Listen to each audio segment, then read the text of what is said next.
back in February 2nd, 2020, I had to slip it in because they were banning my videos. I said, I think this is a lab leak, this whole thing. And earlier this year, I made a video saying, because you have to be careful what you say, look at that, if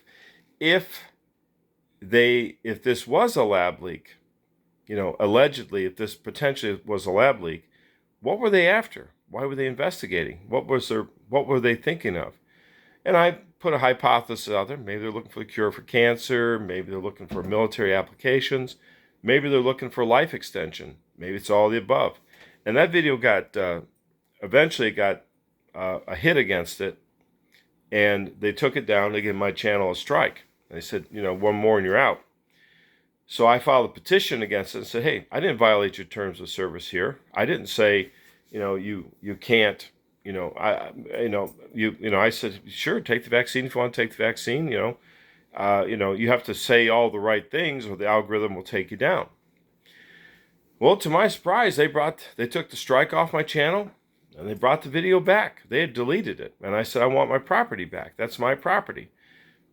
And amazingly, they brought it back. Now, this means something, right?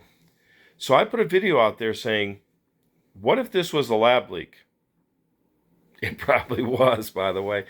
And you know that because in Boston, they're working on a version of the coronavirus that is 80% lethal to mice, laboratory mice. 80% lethal to laboratory mice.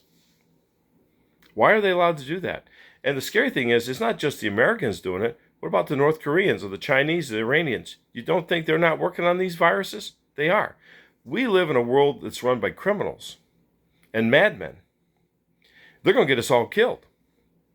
If the Boston University has figured out a way to splice the original Wuhan virus with Omicron, and they've made it 80% more lethal. Remember, Omicron is not as dangerous as the original Wuhan virus. Well, how did they get the original Wuhan virus? Where'd you get that? I don't know. They got it from somewhere. And now they spliced it with the Omicron, which goes back to my original video I made on when I was using IBM SPSS. And I said, hey, the R0 infectivity rate of this thing is 7, which means this is game-ending virus for the human race.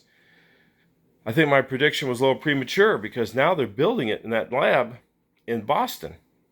I'm not making it up. You can look at it. And the Boston University said, well, we're not doing that. Yeah, you are. It's 80% lethal to those laboratory mice. Well, yeah, that's just laboratory mice that are special. These people are insane. We should not look up to these people anymore. We shouldn't look up to scientists or doctors or politicians or lawyers or accountants. Every one of these professions have failed us. Every single one of them. And so we should look to the common people, you and me, and we need to take control of this planet, because if we don't, we're all going to end up dead, because we let quote-unquote professionals run this planet. We're all going to be dead. Anyway, they brought my video back, so that means that they were experimenting with something, and I got close to the truth, and they had to let me speak it. I think they were looking for life extension. That's what they're looking for. They still might be. And why is the Boston University doing this splicing between the Wuhan, which is pretty lethal strain, and Omicron, which is R0 infectivity rate damn near infinity? We live in a world of criminals, people.